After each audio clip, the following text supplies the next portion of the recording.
Hey everyone, and welcome to the channel. It's still Screamtober. Hi, I'm Carshénah with Versefilmsproductions, and you don't want to miss, we're doing a video a day, every day up until Halloween. This week is horror video games and horror comics. Let's get started.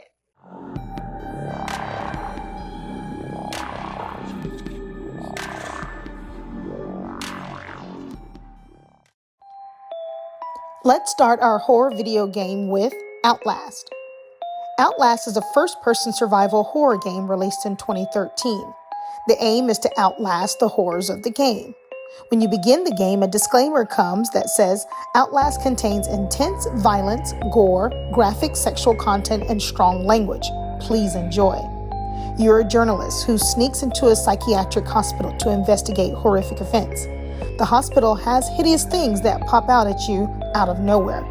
Stay alive in Mount Massive Asylum and expose the truth. You only have 3 choices to run, hide, or die. I mean, what else are you going to do?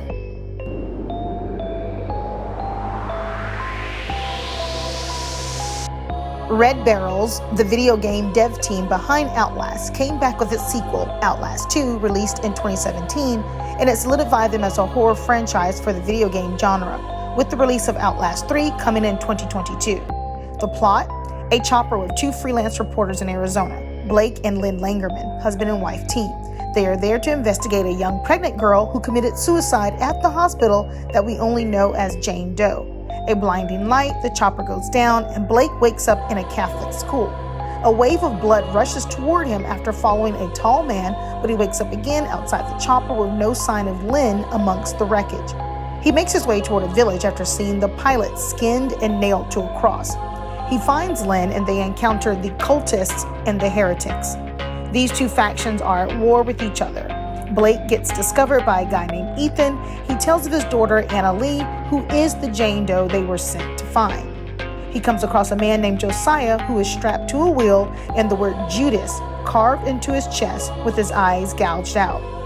Blake falls off a bridge surrounded by locusts, but is captured by a man who thinks he's the Messiah. It appears to be raining blood after crossing the lake to the mines, and he gets assaulted by the heretics. Lynn is there too. He wakes up again to a priest called Laddermilch, which kills Jessica, who was the young girl earlier in the game, and tells Blake to be quiet about it. Blake comes to again and sees Lynn bizarrely about to give birth, even though Blake says they haven't been together in months. Lynn gives birth in this weird and massive storm, but it's all his delusion because the shadows in the gameplay show Blake holding nothing. Noth, the religious fanatic of the town, turns up and says God is ignoring him, but he slits its own throat, and Blake sees the town perform a mass suicide by cyanide poisoning. Blake has a final vision of someone calling his name, or Jessica from earlier, holding his hand and tells him she will never let him go, and he says the same to her. The game finishes as Jessica says a prayer. I hope that you've been enjoying Screamtober right here on the channel. I'm Carshénah with Versefilmsproductions, so hit that notification bell as we do a video a day, every day, up until Halloween. We hope to see you at the next one. Take care and have a great scare.